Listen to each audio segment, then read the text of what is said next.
আমাদের এখানে না হর্নটা একটা অভ্যাস হবে। বান্দরবন থেকে আমরা হর্ন না বাজিয়ে এসেছি, খুলনা থেকে হর্ন না বাজিয়ে এসেছি, বগুড়া থেকে হর্ন না বাজিয়ে এসেছি, এটা সম্ভব। আমি আসলে শব্দ দূষণে কাজ শুরু করেছি, এটা আপনারা দেখেছেন। প্রথম চেষ্টাটা করলাম যে ঢাকা বিমানবন্দরটাকে অন্তত শব্দ দূষণ মুক্ত করা যায় কিনা।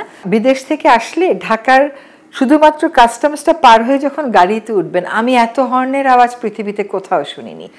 একই জিনিস আমি নেপালে শুনতাম, এই মাত্রার না কিন্তু শুনতাম। এবার আমি নেপাল থেকে এসে দেখেছি নেপালে কোনো হর্ন নেই। কেন জানেন? ওরা একটা আইন করেছে। আইনটা হচ্ছে অপ্রয়োজনে হর্ন বাজালে 5টা মতন পাঞ্চ করে আপনার লাইসেন্সে। প্রতি পাঞ্চেই আপনাকে নিজেকে, গাড়ির মালিককে গিয়ে টাকা জমা দিয়ে আসতে হয়, ড্রাইভার দিয়ে টাকা পাঠানোর সিস্টেম নেই। 3 নম্বর পাঞ্চ হলে নেপালের যে বিআরটিএ, সেখানে গিয়ে শব্দ দূষণের সম্পর্কে 1 ঘন্টা লেকচার শুনতে হয়। আর 5ম পাঞ্চে লাইসেন্স বাতিল। আমাদের এখানে না হর্নটা একটা অভ্যাস হবে। বান্দরবন থেকে আমরা হর্ন না বাজিয়ে এসেছি, খুলনা থেকে হর্ন না বাজিয়ে এসেছি, বগুড়া থেকে হর্ন না বাজিয়ে এসেছি, এটা সম্ভব।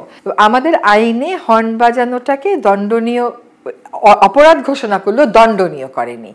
ফলে এখানে আইনের একটা সংশোধন এনে আমি আবার এই ক্যাম্পেইনটা শুরু করব এবং তারপরে আইনের প্রয়োগে যাব। এখানে একটা অজুহাত প্রায়ই আমাদেরকে দেয়, সেটা হচ্ছে যে রিক্সার জন্য হর্ন বাজে। তো বিমানবন্দরের রাস্তায় তো কোনো রিক্সা নাই, সেখানে তাহলে হর্ন বাজান কেন?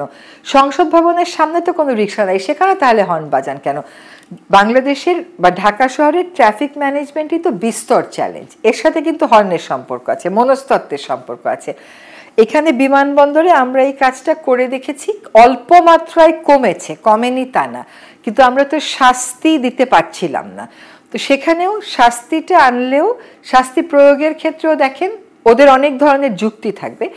কিন্তু আমি মনে করি যে হর্ন বাজানোর ক্ষেত্রে 1.5 থেকে 2 বছরের মধ্যে অভ্যাসগত পরিবর্তন আনা সম্ভব, যদি আমরা আইনের প্রয়োগটা শুরু করি।